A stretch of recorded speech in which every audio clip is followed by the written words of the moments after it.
Hey everyone. You ever get that feeling? You're out and about here in the DFW and suddenly the sky just looks different. Oh, yeah. Like a weird, almost greenish light, and you just know, right? Like something's brewing. Absolutely. Yeah, that heavy feeling in the air. It's like the calm before the storm, literally. Totally. And, we're no strangers to severe thunderstorms here in North Texas. They're pretty much a regular part of life, especially this time of year. You said it's spring and early summer. That's when things really start to get interesting around here, weather-wise. For sure. So today we're doing a deep dive into something super important for everyone living in the DFW, severe thunderstorm watches and warnings. Because let's face it, knowing the difference between those two can literally be life-saving. Exactly. We've been digging into a bunch of information from the NWS and other local sources, all focused on severe thunderstorms, watches, and warnings, specifically in our area, the DFW. Right, because we want to give you guys the most relevant and up-to-date info possible. So, our mission today is simple. We're going to break down those crucial differences between a watch and a warning, equip you with the knowledge to stay safe, and maybe even a little bit ahead of the game when those storms roll in. Sounds good to me. Knowledge is power, especially when it comes to the weather. Okay, so let's just jump right into it. What is the core difference? When the weather folks say watch versus warning, what should be going through our minds? Well, think of it this way. A watch means conditions are ripe for severe thunderstorms to develop. But it doesn't necessarily mean they're happening right now. Okay, so it's like a heads up, like, hey, things could get dicey later, so keep an eye on the sky. Exactly. It's like the Weather Service saying, we've got all the ingredients here for some nasty storms. Be prepared. Got it. So it's all about potential, not necessarily an immediate threat, right? Right. A watch is really a call to action to stay informed, monitor the forecasts, and dust off that severe weather safety plan. Okay, so watch equals be ready, be informed. Now, what about a warning? That sounds a bit more urgent. Absolutely. A warning means a severe thunderstorm is happening or is about to happen, like right now in a specific location. Oh, wow. So that's a take cover immediately kind of situation. Exactly. It's time to seek shelter. No messing around. Okay, so watch equals potential, warning equals imminent danger. Got it. You got it. And remember, warnings are very specific. They'll usually tell you the expected hazards, like hail size, wind gusts, even possible tornadoes. And they only apply to a small area for a limited time.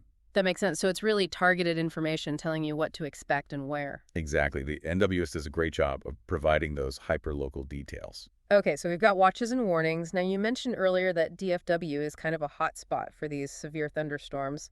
What makes this area so prone to them?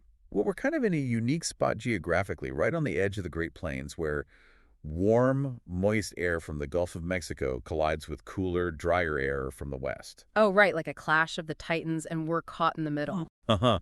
Yeah, kind of. And that clash creates a lot of instability in the atmosphere, which is basically the fuel for thunderstorms. Interesting. So it's that mix of air masses that gets things brewing, right? Exactly. And then you throw in things like temperature inversions where warmer air sits on top of cooler air near the ground, trapping all that energy. Ah, so it's like shaking up a soda bottle. Eventually, all that pressure has to go somewhere. That's a great analogy. And then there's the dry line, which is another key player in our severe weather drama. The dry line, yeah, I hear that term a lot, but I'm not really sure I understand it. Can you break it down for us? Sure, basically it's a boundary between dry air from the west and moist air from the Gulf. Okay, like an invisible line in the sky. Yeah, and when that dry line moves eastward across North Texas, it forces the warm, moist air to rise rapidly, which triggers those powerful thunderstorms. So the dry line acts like a trigger, kind of sets everything in motion. Exactly, and sometimes that trigger can be pulled very suddenly, which is why those storms can pop up seemingly out of nowhere.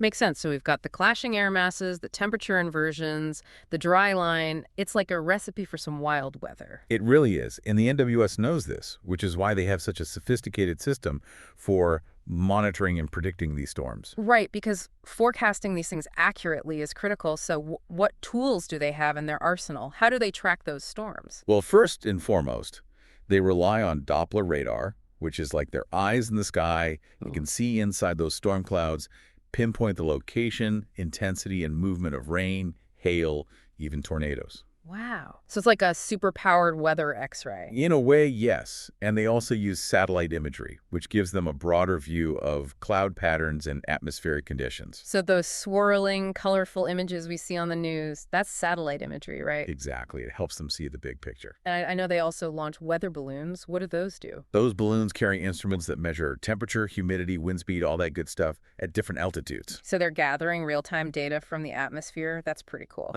It is. And that data feeds into those complex computer models that help them predict how the weather will evolve. So it's like a constant feedback loop, gathering data, feeding it into the models, refining the forecasts throughout. Precisely. And then you've got the human element, the trained weather spotters on the ground who provide real-time observations. Oh, right. The folks who are out there in the thick of it, seeing things firsthand. Exactly. They're like the boots on the ground for the NWS, confirming what the radar is showing, and sometimes even spotting things the radar might miss, like a small tornado.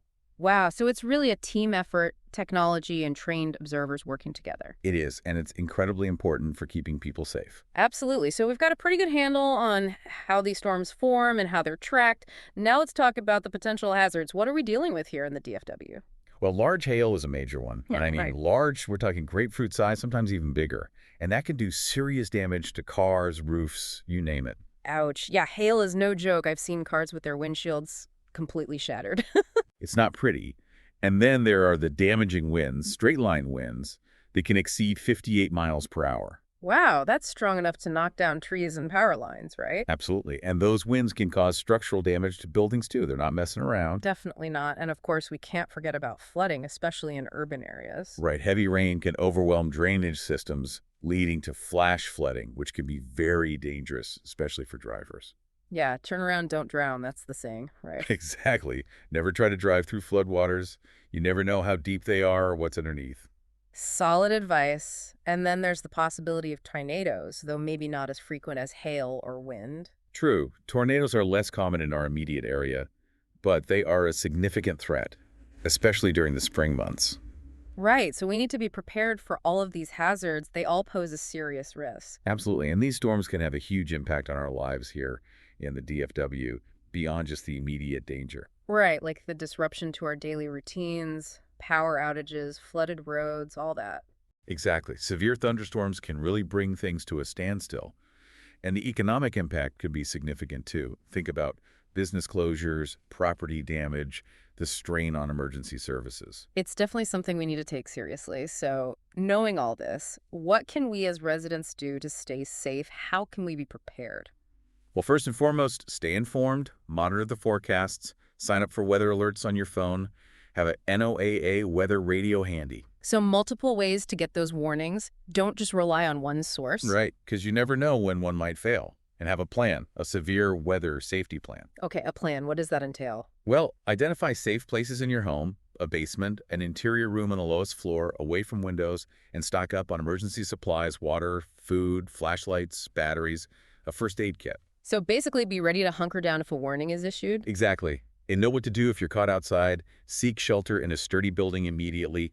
Don't try to outrun the storm. And what about driving? Any advice there? Avoid driving, if at all possible, especially during heavy rain or hail. But if you're already on the road and a storm hits, pull over to a safe location, away from trees and power lines, and wait it out. Got it. Safety first, always. And earlier you mentioned that there might be some subtle weather differences within the DFW area, like Dallas versus Fort Worth. Is that really a thing? You know, it is. While the overall threat of severe weather is pretty much the same across the region, there can be localized variations. Interesting. So it's not always a uniform experience, even within the DFW. Right. Things like microclimates, urban heat islands, even slight differences in topography can influence how storms develop and where they hit hardest. So it's almost like every little pocket of the DFW has its own unique weather personality. Kind of, yeah. And it's something to keep in mind when you're tracking those storms. For sure. So bringing it all back to those NWS warnings, why are they so crucial for our safety? Well, they provide that critical lead time, those precious minutes that allow people to take action, seek shelter, get to a safe place. Right, because sometimes minutes can make all the difference. Absolutely. Those warnings can literally save lives by giving people the information they need to make smart decisions. So understanding the difference between a watch and a warning, staying informed, having a plan, it all comes down to being proactive, right? You got it. And honestly, that proactive approach is really the key to staying safe and weathering those storms here in the DFW. Well said. So here's the final thought for everyone listening. We've talked a lot about the difference between a watch and a warning, but what else can you do to be prepared for those severe thunderstorms? What steps can you take today to make sure you're ready for whatever Mother Nature throws our way? Think about it and stay safe out there, DFW. Stay safe, everyone. And that's our deep dive for today. See you next time.